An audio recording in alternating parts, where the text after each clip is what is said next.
Okay, so I guess this is it. Oh, okay. All right. So let's start now, and I just edited it. Can I have you second edit? Okay. So thank you all for coming. The reason for this brief is that being that we're stationed over here in Korea, we're constantly challenged with the threat of biological and chemical warfare from North Korea. Therefore, it's important that we understand some of the tools that can help us with survival. I'm not going to discuss all of them. I'm just going to discuss one, that being the M50 gas mask. What is the purpose of the gas mask? It's very simple. It provides a clean field of oxygen so that we don't become contaminated with biological or chemical agents that may cause death or impair the mission. Okay. Prior to you donning your gas mask, a few things are necessary.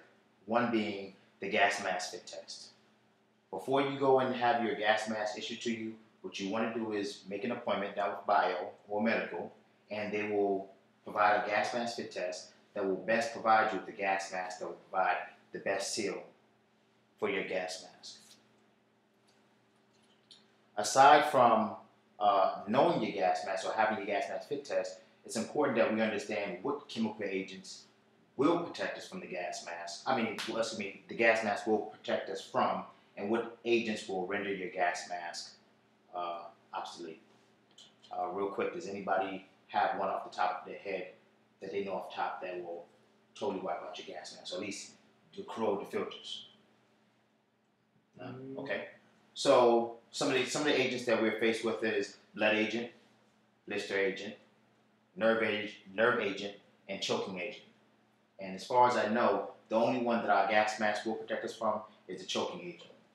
The rest of the agents, we come in contact with it, it's going to corrode our mask and we're done. So if you see somebody who has applied the gas mask properly and they're still experiencing signs and symptoms, it's probably a good idea that you try to distance yourself as much as possible until you get further notification of what we're actually dealing with. Okay. Aside from having your gas mask and knowing,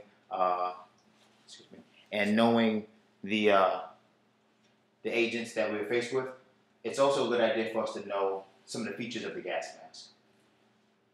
Three main components being the lenses, the filters, and the drinking tube, aside from the harness straps. Okay. So let's start with the lenses. I don't know if you guys remember the old gas mask. It had that single bubble. Well, the new M50 has two lenses, and the purpose of this, the plastic is a high-resistant shatterproof lens. It's to provide the member with a better depth perception while moving about, having the gas mask on. So something simple, but it does work. Now, they did have another improvement with the new M50 mask. They have a dual filter. Okay, and while I speak, I will pass it along, and I will show it to the camera. That way, everyone has a good understanding of what I'm referring to.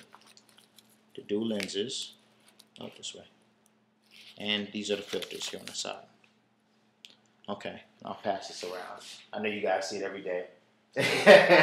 You guys see it every day, but all right. So the purpose of the dual filters are, in the previous gas mask, you had that one filter, and if it ever became contaminated or if it ever became clogged, you had to remove the canister, stop breathing, take your other one out, apply it, clear your mask. And I'm sure what they found is that some members in a panic situation would probably not seal their mask properly. Right?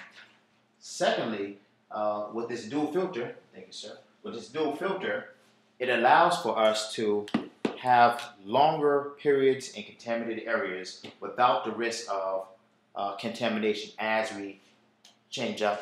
Oh, thank you. As we change out our gas mask. Right? So it allows us for longer periods in contaminated areas, and it prevents us from becoming contaminated once we do change out our filters. Right? Very simple, no screwing, quick click, and you know you're good.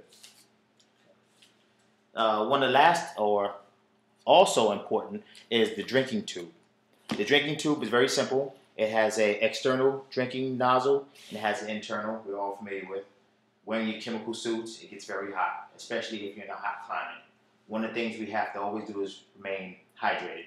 So the drinking tube, and a great modification with this is that they went ahead and the old drinking tube, it sat on your lip, wherever it was at is what you were stuck with.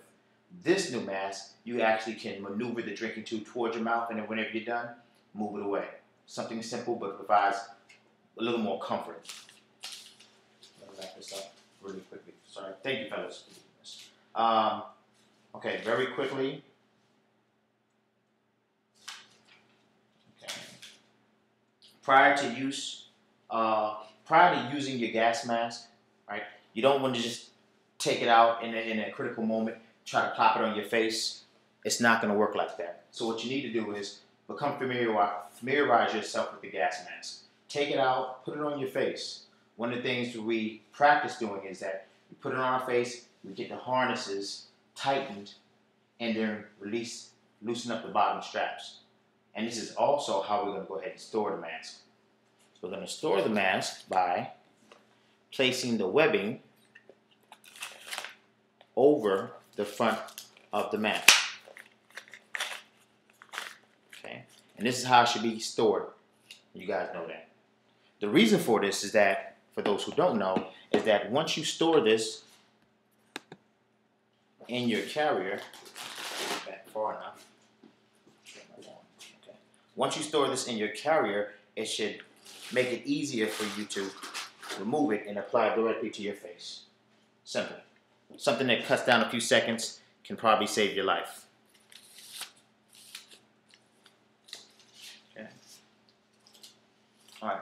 And very simple. How to don the mask. Right? If we get the indication that we have to don our gas mask, first thing we do is what? Stop. Take a knee. Stop breathing. Close your eyes. Open your gas mask carrier. Close your gas mask carrier. Apply the mask to your face.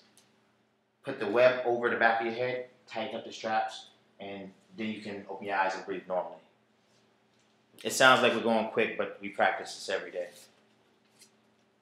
Okay, so in conclusion, we've spoke about the purpose of the gas mask itself, the purpose of the gas mask, some of the agents, or some of the corrosive agents, or the things we should be aware of.